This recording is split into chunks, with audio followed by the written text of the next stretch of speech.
வேல்முருகனுடைய முடிவுகள் வேற மாதிரி இருக்கிறதுக்கான காரணங்கள் நான் வேற மாதிரி பார்க்குறேன்.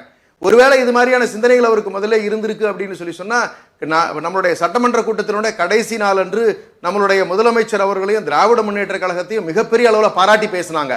இது மாதிரி ஒரு கட்டமைப்பு கொண்டிருக்கக்கூடிய கட்சி, ஒரு புரோட்டோகால் ஃபாலோ பண்ற கட்சி, இவ்வளவு சிறப்பாக செயல்பட்ட கட்சி, என்னை போன்றவர்கள் எதிர்கருத்துக்கள் சொன்னாலுமே கூட லேபர் இஷ்யூஸ்ல கூப்பிட்டு சொல்லி நேரில் போய் பேசின மறாவது நாளே வித்ட்ரா பண்ணிக்கிட்டாங்க, எல்லா விதத்திலும் என்ன அகாமடேட் பண்ணியிருக்காங்க அப்படின்னு ரொம்ப பாராட்டி பேசினாரு.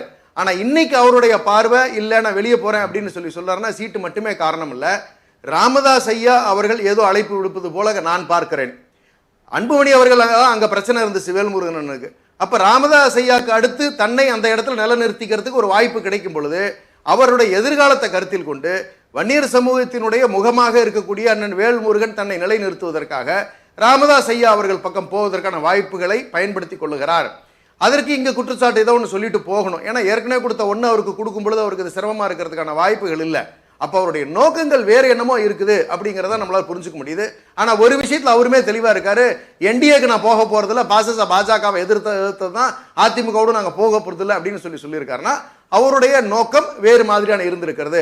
அப்ப பர்சனல் அஜெண்டாக்காக தான் அவர் நவர்ந்திருக்காரே ஒழிய மற்றபடி ஒருமித்த கருத்தோடு தமிழ்நாட்டின் நலன் கருதுகின்றவர்கள் இந்த கூட்டணியை விட்டு நகர்வதற்கான வாய்ப்புகள் இல்லை அப்படிங்கிறதான் இப்ப வரைக்கும் இருக்கக்கூடிய நிகழ்வுகள் நமக்கு தெரிவிக்கின்றன.